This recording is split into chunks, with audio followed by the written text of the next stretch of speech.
Bonjour à tous, bienvenue sur notre chaîne Le Petit Troupeau.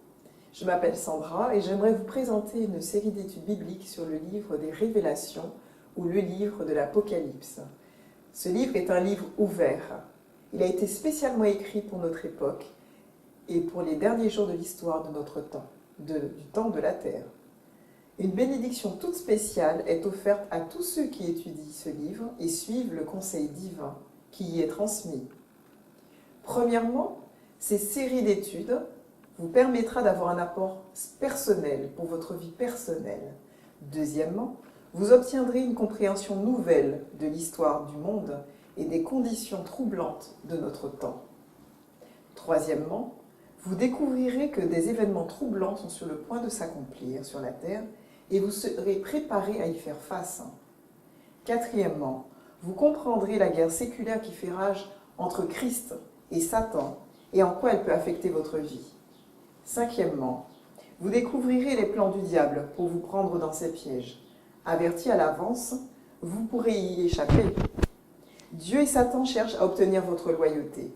Sans le savoir, nombre de gens honorent le diable aujourd'hui. Sixièmement, vous serez étonnés d'entendre le Dieu des cieux et son Fils Jésus-Christ vous parler par le Saint-Esprit et par la parole. Septièmement, la Bible est la parole de Dieu. Elle ne ressemble à aucun autre livre. Vous ne pourrez obtenir l'immense bénédiction qu'elle contient que si vous priez pour recevoir l'aide divine durant votre étude.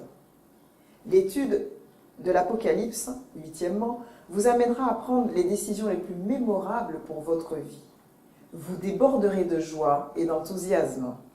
Neuvièmement, vous vous retrouverez face à face avec Jésus. Vous le verrez sous un jour nouveau et merveilleux. N'oubliez pas que ce livre est la révélation de Jésus-Christ. Dixièmement, votre pensée s'amplifiera et votre vie prendra un sens nouveau par l'étude du livre des Révélations. Vous apprécierez l'immense réserve d'informations que Dieu vous destine, plus qu'un grand trésor.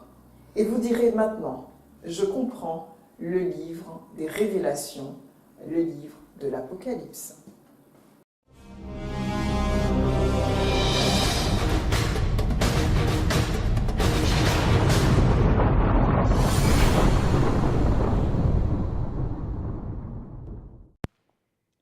Eh bien, sans plus tarder, nous allons commencer cette étude avec Marlin qui vient de me rejoindre. Bonjour Marlin. Bonjour. Et alors, bienvenue. Sans plus tarder cette étude, comme nous venons de l'expliquer, nous allons commencer par une courte prière, si vous voulez bien. D'accord. Merci Père éternel, toi Dieu, pour ce moment que tu nous permets de partager tous ensemble, dans cet instant, avec toutes les personnes qui vont suivre cette série.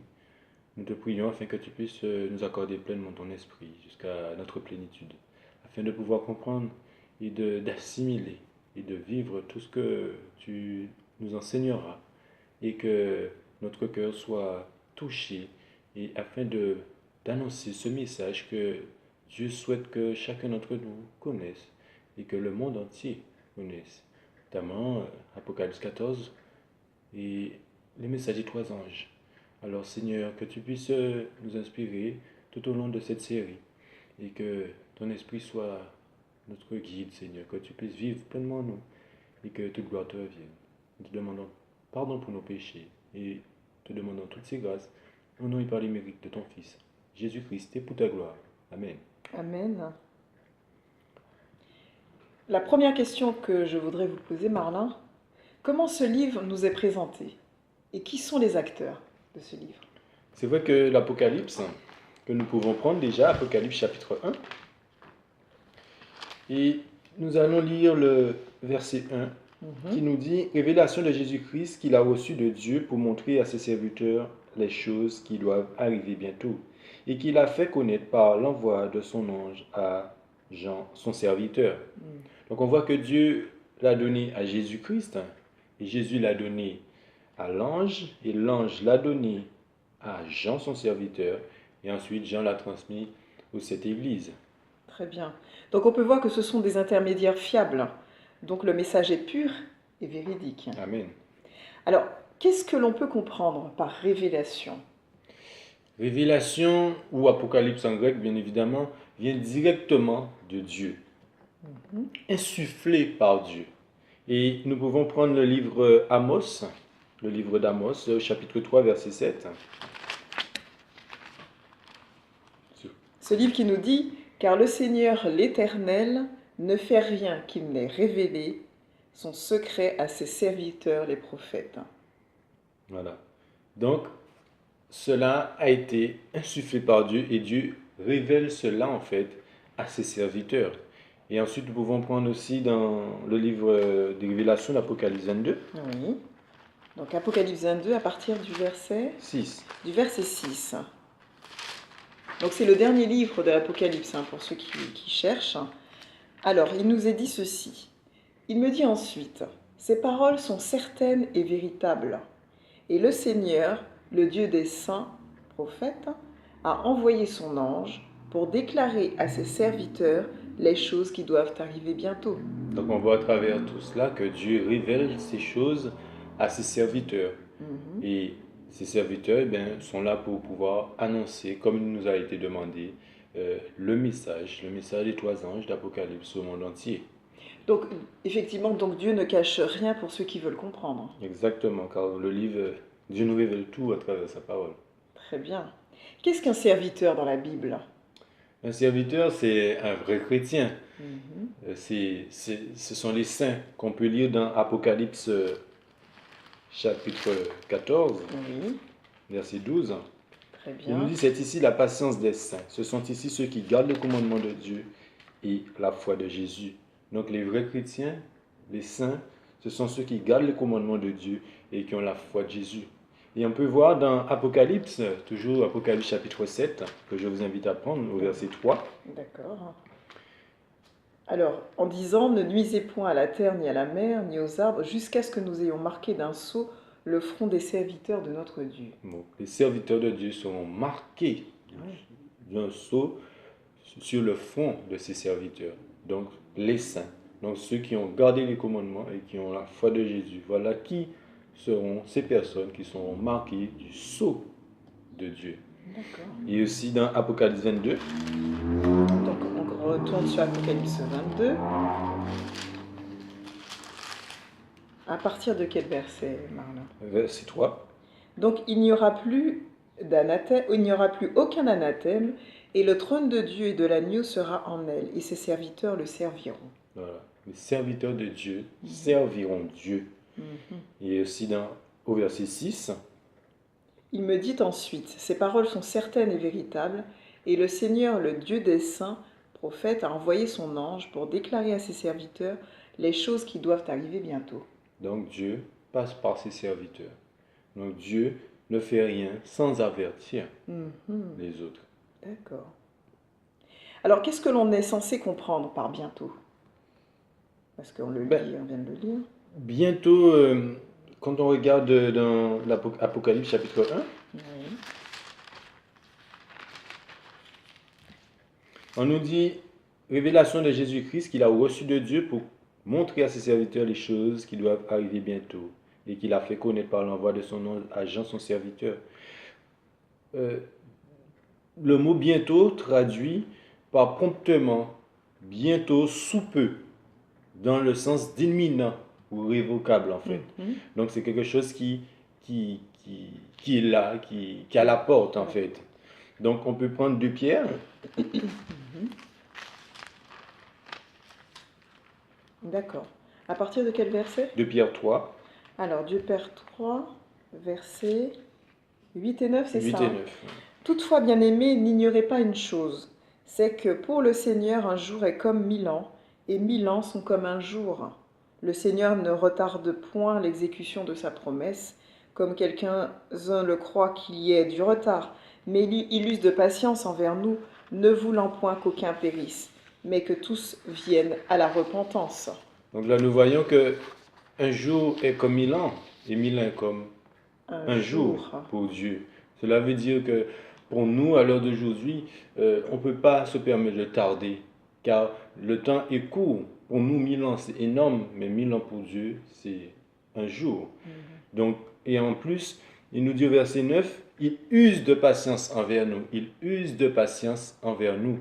Donc, cela ne veut pas dire, parce qu'il use de patience envers nous, qu'on doit rester à ne rien faire. On doit être actif pour le Seigneur. Donc, on doit tout faire pour justement être prêt pour ce jour que nous ne connaissons pas. Ce grand jour. Et qu'est-ce qui nous est dit à travers le verset 3 du premier chapitre que nous venons de lire de l'Apocalypse afin de recevoir les fameuses bénédictions là, dont il est fait mention? Heureux celui qui lit et ceux qui écoutent les paroles de cette prophétie et qui gardent les choses qui sont écrites car le temps est proche.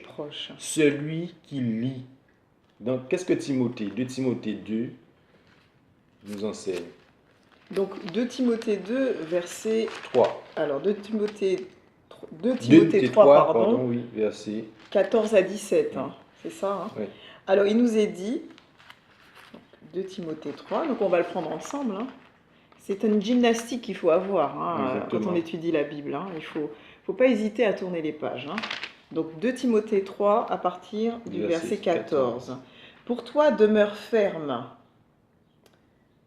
dans les choses que tu as apprises et dont tu as été assuré, sachant de qui tu les as apprises, et que dès l'enfance tu connais les saintes lettres qui peuvent t'instruire pour le salut, par la foi qui est en Jésus-Christ. Toute l'écriture est divinement inspirée et utile pour enseigner, pour convaincre, pour corriger, pour former à la justice, afin que l'homme de Dieu soit accompli et propre à toute bonne œuvre. Voilà. Donc, heureux celui qui lit. Donc, quand nous lisons, nous devons comprendre et vivre ce que nous lisons. On peut voir aussi quand il nous dit qui entend ou qui écoute. Ben, entendre veut dire comprendre aussi. Il ne suffit pas d'écouter, mais on doit comprendre. Et vivre cela. D'accord. Alors, donc, si j'ai bien compris, le fait de garder, c'est extrêmement important. Dans le mot garde qu'on vient de lire dans l'Apocalypse, c'est cette étude de l'Apocalypse qui n'est pas suffisante, mais il faut y obéir. Il faut y obéir, voilà. Donc il y a quand même une condition sine qua non. Tout à fait. Alors, que nous révèlent les Écritures selon Jésus? C'est une très bonne question. C'est cette parole que Dieu nous a permis d'avoir jusqu'à aujourd'hui, ben, nous révèle son amour. Je vous invite à prendre Jean chapitre 5. Alors, Jean chapitre 5. Verset 39. Jean chapitre 5, verset 39.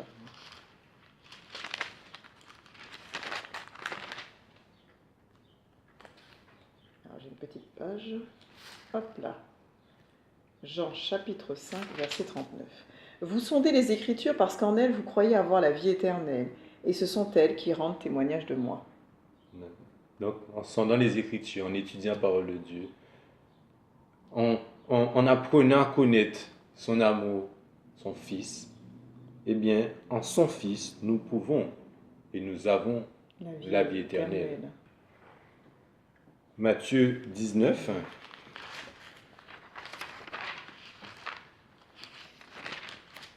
Verset 16.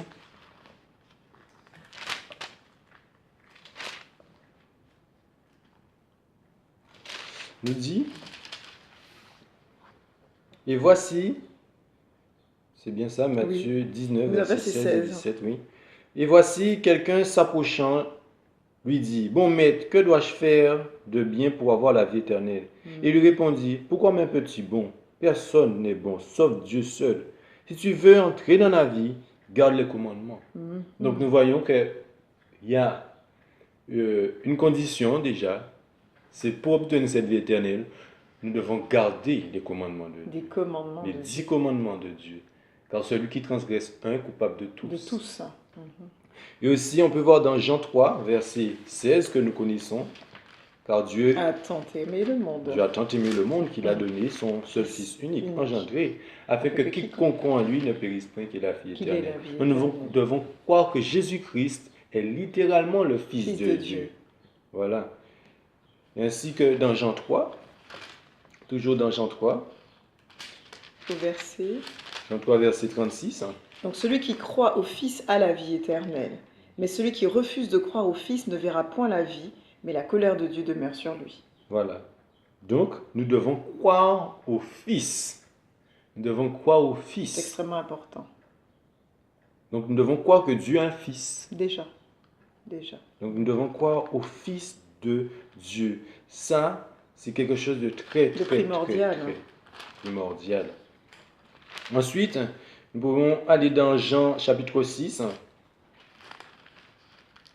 Alors, verset 40. Donc Jean chapitre 6, verset 40 nous dit « C'est ici la volonté de celui qui m'a envoyé, que quiconque contemple le Fils et croit en lui ait la vie éternelle, et je le ressusciterai au dernier jour. » Nous devons faire quoi? Contempler le Fils et croire en lui. En lui. Et verset 47. En vérité, je vous le dis, celui qui croit en moi a la vie éternelle.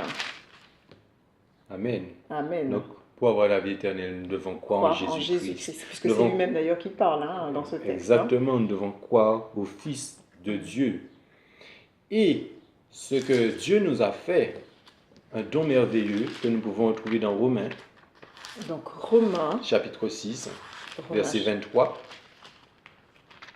Donc Romains, chapitre Tournons les 6. pages des Écritures. Tournons.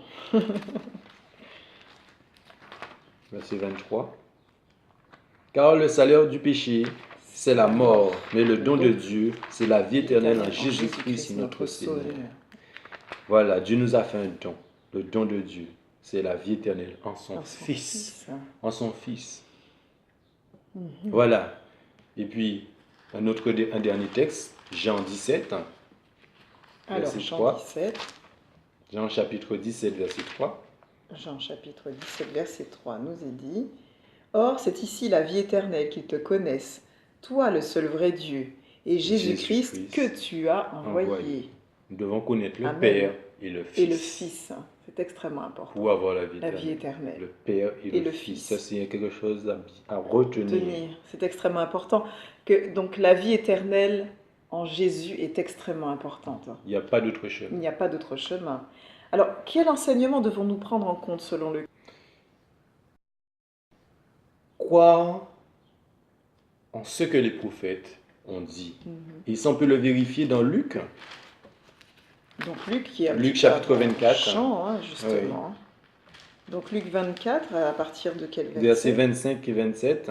Alors il leur dit, donc 25 à 27, alors il leur dit aux gens sans intelligence et d'un cœur tardif à croire tout ce que les prophètes ont dit, ne fallait-il pas que le Christ souffrit ces choses et qu'il entrât dans sa gloire? Puis commençant par Moïse et par tous les prophètes, il leur expliquait dans toutes les Écritures ce qui le regardait. Non. Dieu a parlé aux prophètes pour nous enseigner, pour nous faire comprendre ce qui doit arriver. Donc, nous devons prendre en considération les révélations que Dieu a données aux prophètes. Donc, nous devons croire tout ce que les prophètes ont dit. Ont annoncé. Et leur enseignement est une lumière. On peut le vérifier dans Proverbe 6. Donc, Proverbe qui se trouve dans l'Ancien Testament. Proverbe 6, à partir du verset. Proverbe 6, verset 23. Jusqu'à ce qu'une flèche lui perce le foie, comme un oiseau. Ah non, je me suis trompée, pardon. Proverbe 6, j'étais dans Proverbe 7. Alors, c'est juste avant. Les pages sont très fines.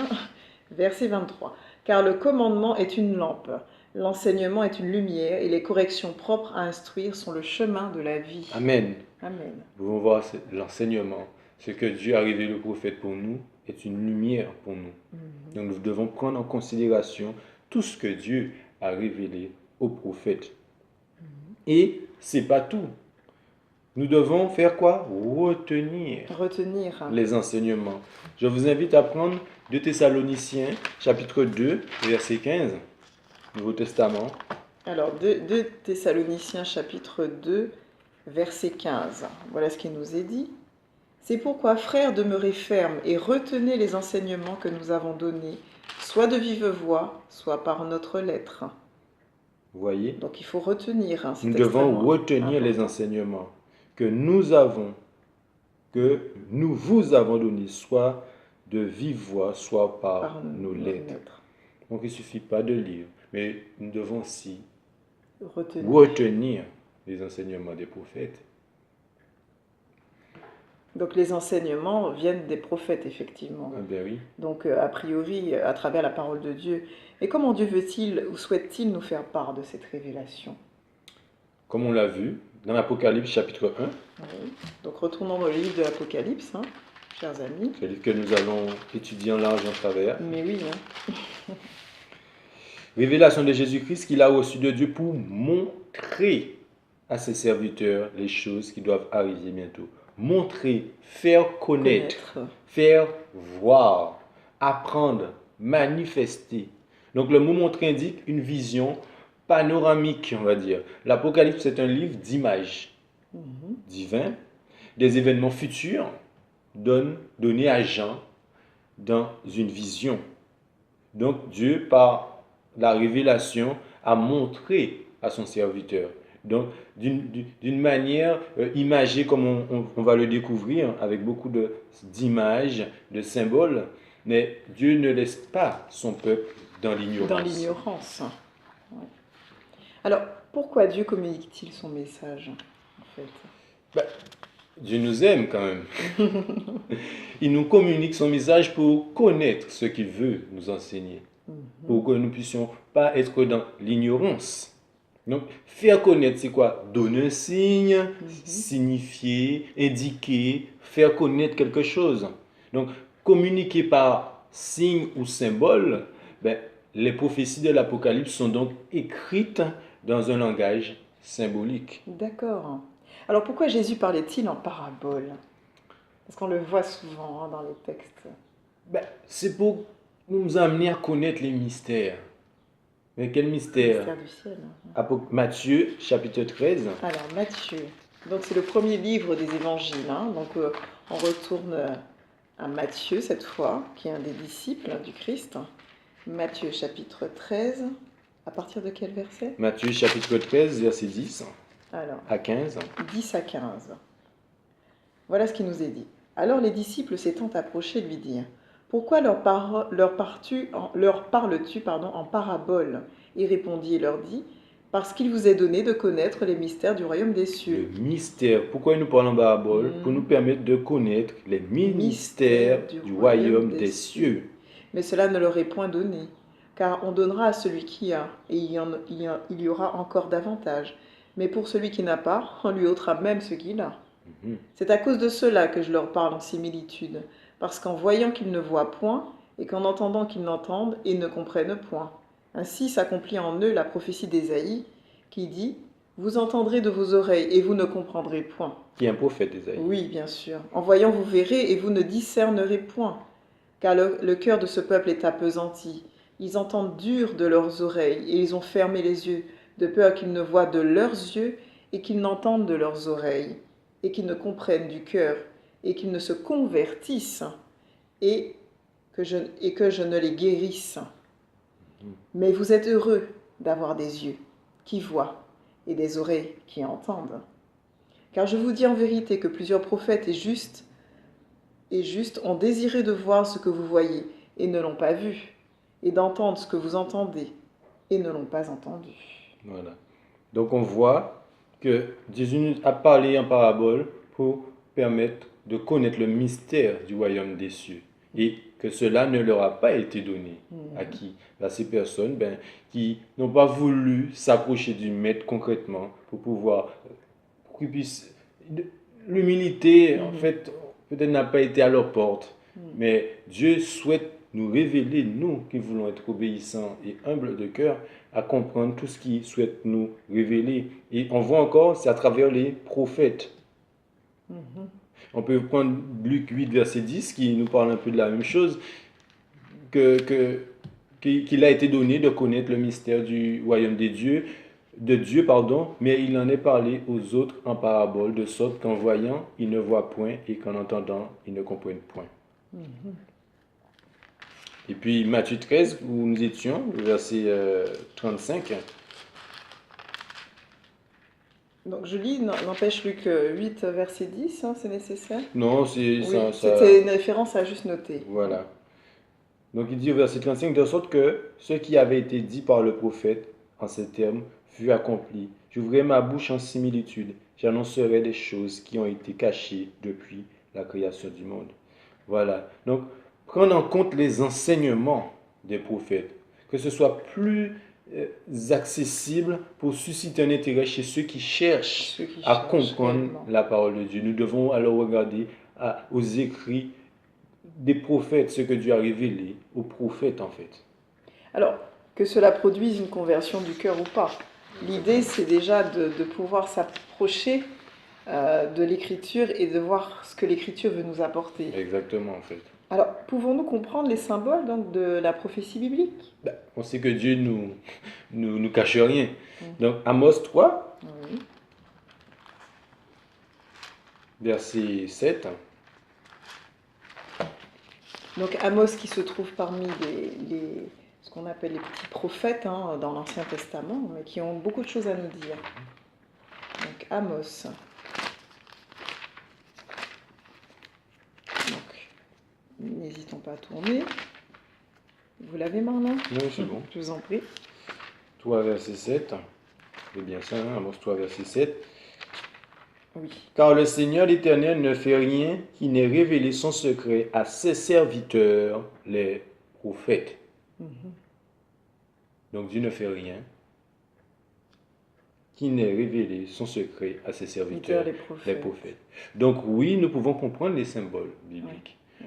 On peut le voir, on peut vérifier notamment dans ce magnifique livre de Daniel. Oh oui, c'est aussi un livre très important aussi, dont nous aurons l'occasion de parler dans d'autres conférences, dans d'autres présentations d'études.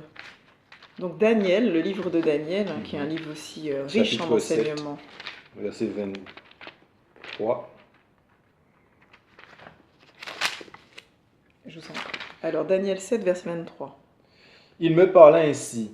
La quatrième bête est un quatrième royaume qui existera sur la terre, qui sera différent de tous les royaumes et qui dévorera toute la terre et la foulera et la brisera. Les 10 cornes, ce sont 10 rois qui s'élèveront de ce royaume. Donc là, nous avons des éléments. On nous parle de bêtes, on nous parle de royaume. On nous dit, la quatrième bête est un quatrième royaume. Donc, une bête symbolise un royaume. Et après, on nous dit, les 10 cornes, ce sont 10 rois. Donc, des cornes symbolisent des rois. Donc, vous voyez que Dieu a révélé des choses à ses prophètes. C'est extraordinaire. On peut prendre Apocalypse 7, verset 15. Apocalypse 7, verset 15. Apocalypse 7, 17 je crois, non? C'est pas 17. 17, pardon. 17, verset 15, c'est cela. Puis il me dit, les eaux que tu as vues, sur lesquelles la prostituée est assise, sont des peuples, et une multitude, et des nations et des langues. Donc nous voyons le symbole de l'eau, c'est peuple, multitude, nation, des langues. Donc nous voyons encore la réponse à un symbole. On peut aussi prendre de Ézéchiel, chapitre 6, verset 7. Donc, Ézéchiel, chapitre 4. Ézéchiel, chapitre 4. 4, oui, c'est ça, 4 ou 6. 4, verset 6. Donc, Ézéchiel 4, verset 6. Alors, quand tu auras accompli ces jours-là, tu te coucheras en second lieu sur ton côté droit, et tu porteras l'iniquité de la maison de Juda pendant 40 jours, un jour pour une année, car je te compte un jour pour la durée d'une année. Donc, dans la prophétie, un jour est égal à une année. Donc nous voyons que Dieu a révélé, nous a donné les réponses dans la parole, notamment par les prophètes, les significations des symboles. Des symboles. Donc l'idée de jour pour Dieu qui correspond à une année, et puis cette femme dont on a fait mention qui correspond à l'Église, c'est cela. Qu'on pourra voir notamment. Oui. Il y a aussi Amos 3, donc on venait de lire, verset 7, qui nous dit que Dieu ne cache rien, effectivement, à ses prophètes, comme dans le cas d'Amos. Ouais, exactement. Donc voilà, donc on peut vraiment, a priori, très bien s'approprier ces écrits prophétiques, en fait, ces symboles, et les comprendre. Donc la prophétie biblique, est-elle fiable, en fait? Nous pouvons voir, nous avons vu que Dieu a parlé à travers les prophètes et nous devons prendre en considération les enseignements des prophètes. Donc, la prophétie biblique, elle est fiable. Elle est plus que fiable. 2 Pierre 1, verset 19. Donc 2 Pierre 1, verset 19.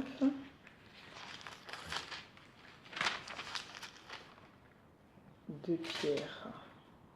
Il nous dit, nous avons aussi la parole des prophètes qui est très ferme, à laquelle vous faites bien de vous attacher, comme à une lampe qui brillait dans un lieu sombre jusqu'à ce que le jour resplendît et que l'étoile du matin se leva dans vos cœurs.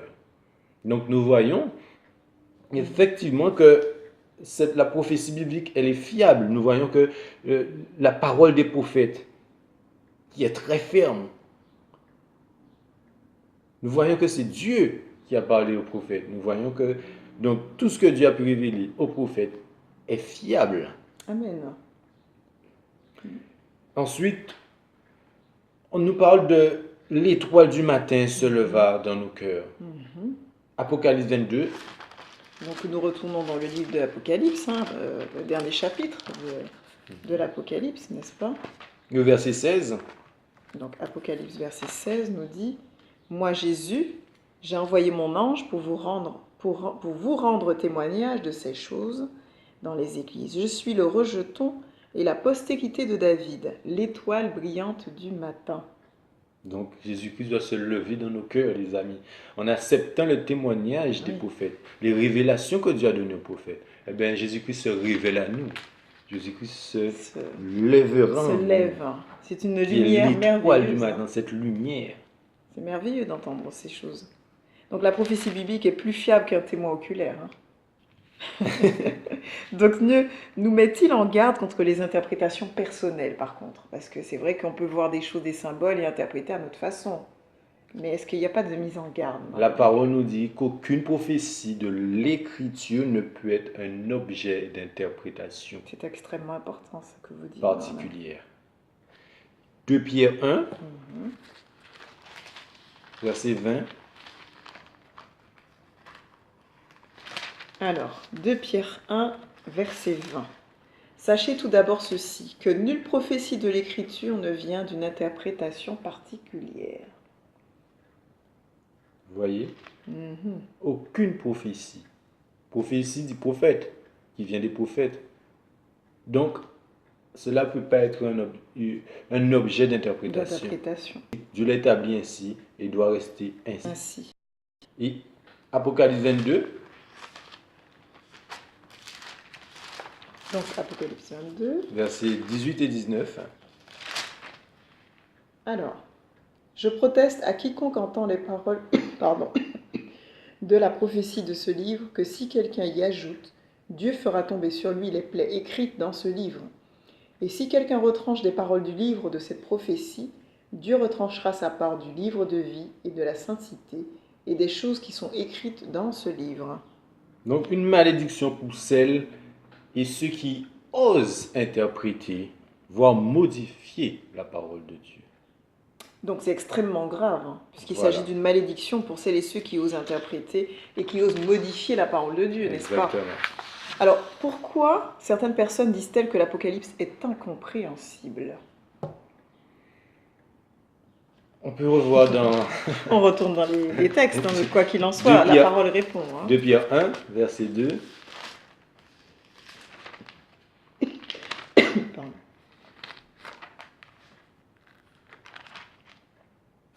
Alors, 2 Pierre 1, verset 2.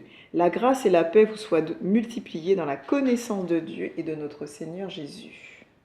C'est cela? Oui. Nous avons besoin de la grâce de Dieu.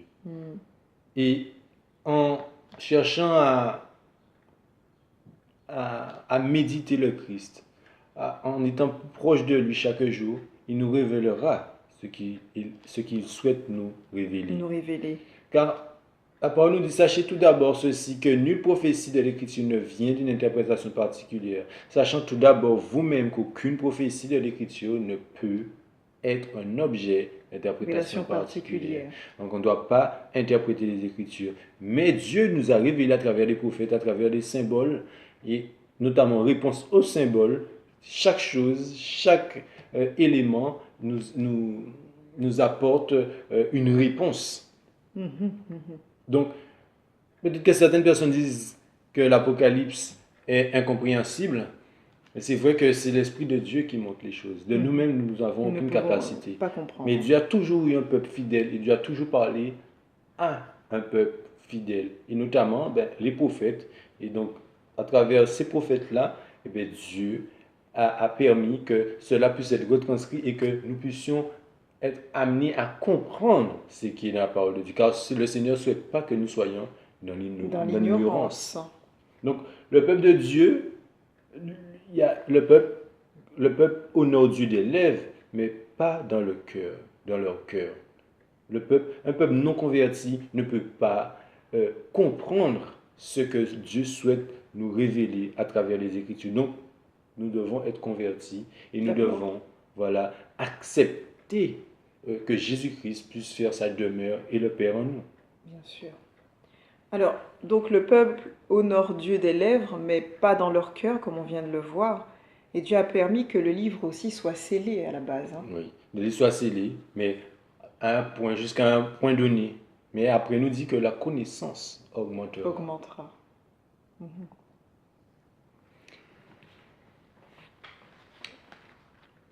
Donc, en fait, quel pourcentage de la Bible est inspiré?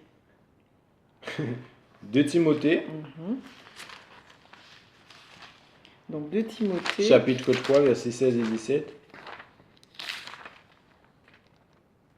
Toute l'écriture est divinement inspirée et utile pour enseigner, pour convaincre, pour corriger, pour former à la justice, afin que l'homme de Dieu soit accompli et propre à toute bonne œuvre. Donc, toute l'écriture est inspirée de Dieu. Oui, parce qu'il y a certaines personnes qui disent que c'est pas toute la Bible. On ne dit pas toute la Bible, que c'est quelques chapitres. Voilà. Sauf que c'est pas possible. Or, la parole nous dit toute l'écriture est divinement inspirée. Non. Donc toute la Bible, que ce soit l'Ancien Testament, voire le Nouveau, est la parole de Dieu. Elle est tout autant, la parole de Dieu va être tout autant sa parole dans l'Ancien que dans le Nouveau. On ne peut pas les distinguer. Mais notre Sauveur Jésus, il se rapporte à l'Ancien Testament. Il prenait les enseignements de l'Ancien Testament pour pouvoir expliquer à son époque qui il était et quelle mission Dieu lui avait. Exactement. Confié. Donc, celui qui ne veut pas prendre la totalité de la parole de Dieu sera embêté. Notamment pour comprendre la prophétie, puisque le livre de Daniel est en parallèle aussi avec le livre d'Apocalypse. Donc, ces deux livres-là sont très importants pour comprendre la prophétie. Très bien. Alors, qu'arrive-t-il si nous tordons le sens des Écritures? On va prendre des textes. 2 Pierre, chapitre 2, verset 1. Alors, 2 Pierre, chapitre 2. Donc, nous revenons dans 2 Pierre où nous étions tout à l'heure.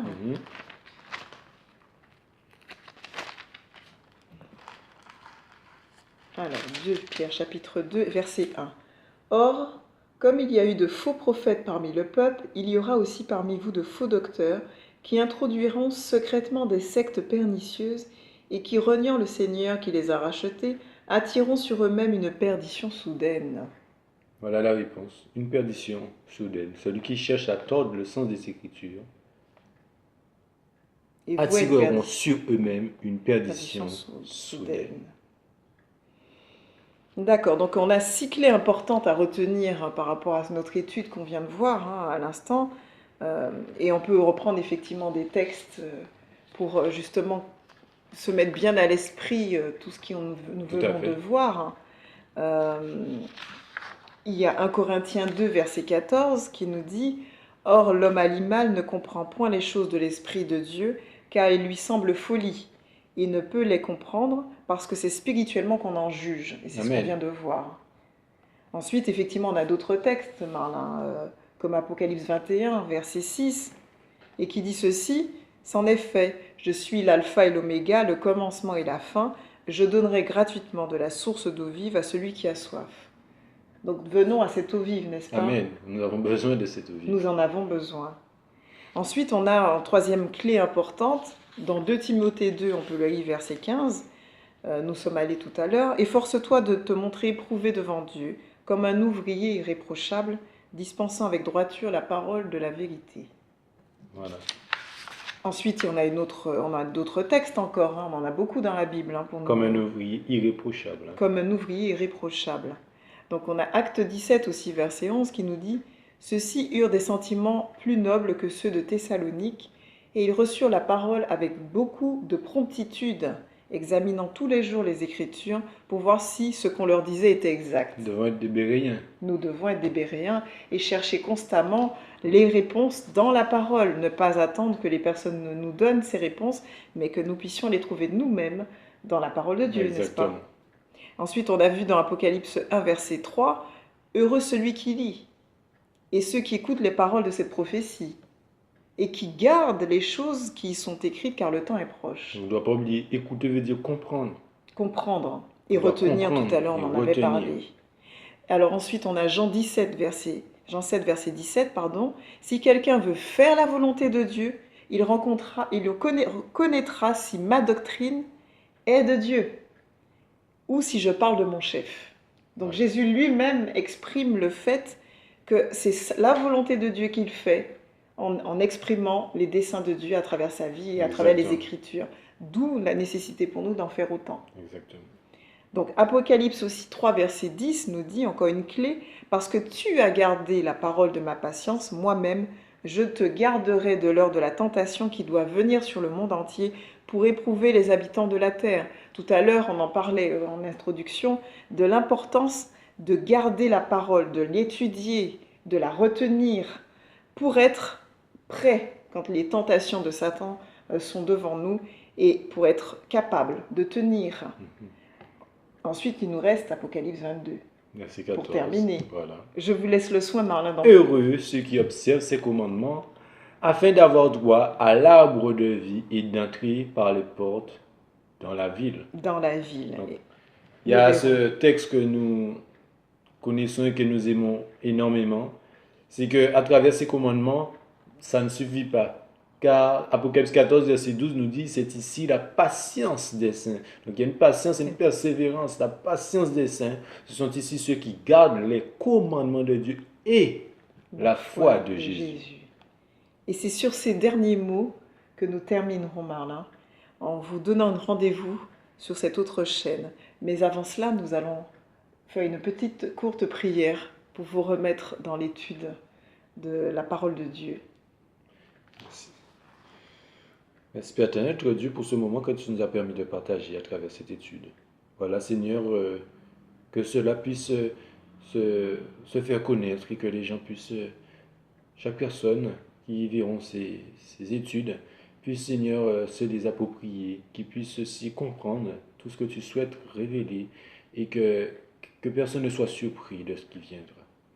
Alors, Père éternel, bénis chacun et fortifie-nous et permets-nous de t'être obéissants, humbles de cœur et remplis-nous des fruits de l'esprit. Car un bon arbre peut porter que de bons fruits, un mauvais arbre porte que de mauvais fruits. Alors, Seigneur, bénis-nous tous et que toute gloire te revienne. Nous te demandons toutes ces grâces au nom et par le mérite de ton Fils Jésus-Christ et pour ta gloire. Amen. Amen. Vous disions à très bientôt sur notre petite chaîne, Le Petit Troupeau. À bientôt. À bientôt. Au revoir. Au revoir.